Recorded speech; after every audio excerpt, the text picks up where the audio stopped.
When people look back at Thai GL before LingOrm, they often describe it as passionate, loyal, and tightly knit. Fandoms argued, of course, but there was an unspoken balance, room for multiple ships, multiple stories, and shared pride in seeing Thai GL grow beyond its early limits. That balance changed the moment LingOrm crossed a line no one realized existed. At first, the rise felt organic. Two performers with undeniable chemistry, a story that resonated emotionally, and a pairing that didn't rely on loud promotion to capture attention. Viewers didn't just watch LingOrm, they attached themselves to the dynamic. The softness, the restraint, the way their connection felt intentional rather than manufactured. Success came quickly, but not recklessly. What set LingOrm apart was not just popularity, it was reach. Their influence extended beyond the usual GL audience. Casual viewers tuned in. International fans stayed. Media outlets that had previously ignored Thai GL suddenly paid attention. Endorsements followed. Invitations followed. Headlines followed.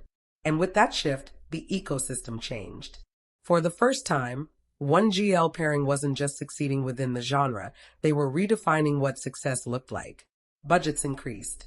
Expectations rose. Comparisons became unavoidable. LingOrm became the reference point, whether people wanted that or not. That's when the divide began.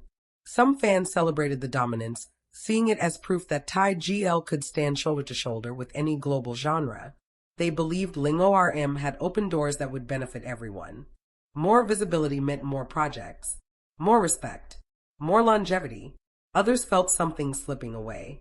As attention concentrated around LingOrm, smaller pairings struggled to be seen.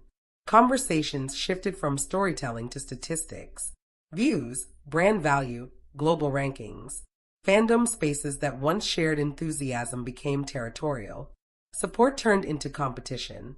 Comparison turned into resentment. And slowly, admiration hardened into opposition. The shocking truth behind the fandom feuds wasn't hatred, it was fear. Fear that one pairing's dominance would narrow opportunities. Fear that the industry would stop taking risks. Fear that GL would become synonymous with a single image, a single dynamic, a single standard no one else could meet. LingOrm themselves never fueled this tension. In fact, their public behavior remained restrained, respectful, and carefully neutral.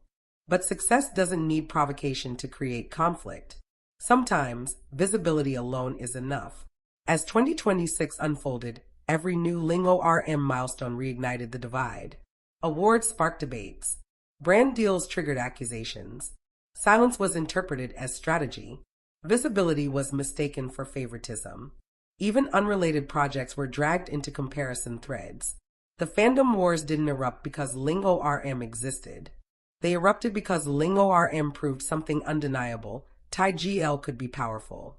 And power always forces a reckoning. The industry, once able to distribute attention evenly, now had to confront its own patterns. Producers chased what worked. Platforms promoted what performed. Algorithms amplified what already dominated. And fans, watching this happen in real time, projected blame where they felt unheard. But here's what often gets lost in the noise. LingOrm didn't change Thai GL by dividing it. They changed it by raising the ceiling. The divide emerged not because the genre was shrinking, but because it was growing faster than its community was ready for. Growth exposes cracks. It forces uncomfortable conversations about fairness, representation, and sustainability. And in that sense, LingOrm became a mirror. They reflected the genre's potential and its growing pains. Some fans responded by building walls. Others responded by demanding expansion. Both reactions came from the same place: care, investment, emotional ownership over something that finally felt significant. That's why the divide feels so personal. Because this isn't just about two performers. It's about what Thai GL is becoming. LingOrm stands at the center of that transformation, not as villains or saviors, but as catalysts. Their dominance didn't erase others. It forced the industry and its fandoms to confront a future where success is no longer hypothetical. And that future is uncomfortable. Because it asks harder questions. About balance. About support. About whether fans can celebrate one success without feeling threatened by it. The biggest fan divide of 2026 isn't really about LingOrm. It's about whether TIGL can grow without turning against itself. And that question, unresolved, emotional, and deeply human, is why the story isn't ending anytime soon. As the months passed, it became clear that the divide wasn't fading, it was evolving. What began as loud online arguments slowly turned into something more subtle and in some ways more complicated. Fandom spaces split into echo chambers. Algorithms learned preferences. Feeds became curated realities where one side saw only celebration and the other saw only imbalance. The same news story could feel inspiring to one group and threatening to another. And in the middle of it all, LingOrm continued to work. They didn't address the wars directly. They didn't fan the flames or issue grand statements about unity. Instead, they stayed focused on craft, on consistency, on letting the work speak, even when the noise grew louder around them. That restraint, intentional or not, became another point of debate. To supporters, it was professionalism. To critics, it was silence. But silence in a divided fandom is never neutral. Industry insiders began to acknowledge what fans already felt: the landscape had shifted permanently. New GL projects were now pitched with comparisons attached. Casting decisions were scrutinized through the lens of the next LingOrm. Marketing strategies changed. Even storytelling styles began leaning toward the emotional restraint that had made LingOrm resonate globally. For some creators, this was opportunity. For others, it felt like erasure. And so the feud wasn't really about LingOrm anymore. It was about direction. Was TIGL becoming broader or narrower? Was success opening doors or quietly closing them? Fans argued because they cared about the answer. The shocking truth is that both sides were right. LingOrm's dominance brought unprecedented visibility, but it also revealed how fragile the ecosystem still was. There weren't enough platforms, enough budgets, enough long-term support systems to sustain rapid growth without friction. When one pairing rose too quickly, the imbalance became visible. That imbalance wasn't created by fans, it was exposed by them. Behind the scenes, producers and networks watched the debates closely. Some doubled down on safe bets. Others quietly experimented, trying to prove that success didn't have to look the same every time. A few brave projects emerged specifically in response to the divide. Stories that challenged expectations, refused comparison, and pushed GL in new directions. Ironically, those projects might never have existed without LingOrm's rise. This is where the story becomes more complex and more hopeful. Because while fandom feuds dominated timelines, something else was happening underneath. Conversations about fair promotion, about shared success, about how to celebrate one pairing without diminishing another. These discussions were messy, emotional, and often uncomfortable, but they were necessary. Growing pains always are.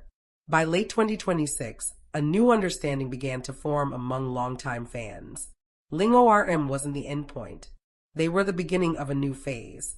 The question was no longer whether TIGL could succeed, but how it would choose to grow. And slowly, the tone shifted. Not everywhere, not all at once, but enough to be felt. People began calling for collaboration instead of competition, for broader support instead of narrowed loyalty, for a fandom culture that could hold multiple successes without fracturing. LingOrm remained at the center, not because they demanded it, but because their journey had sparked the conversation that TIGL could no longer avoid. They didn't break the genre. They forced it to mature. And while the divide of 2026 may be remembered as one of the most turbulent moments in TIGL history, it may also be remembered as the moment the community was challenged to decide what it wanted to be.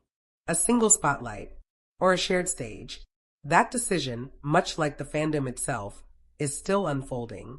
What made this moment even more defining was the realization that the divide was no longer just fan-driven.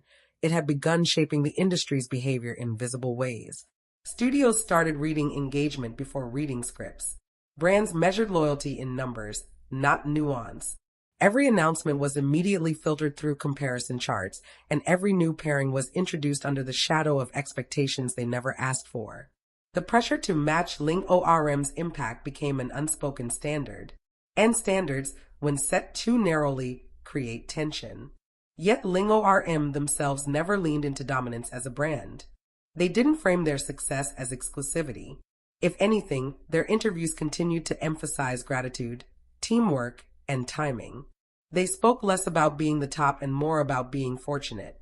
That contrast between public humility and overwhelming influence only deepened the conversation. Some fans began asking a harder question. Was the problem really LingOrm, or was it how success is handled once it appears? This question marked a turning point. Gradually, critics shifted from attacking the pairing to interrogating the system. Why were other GL projects given shorter runs?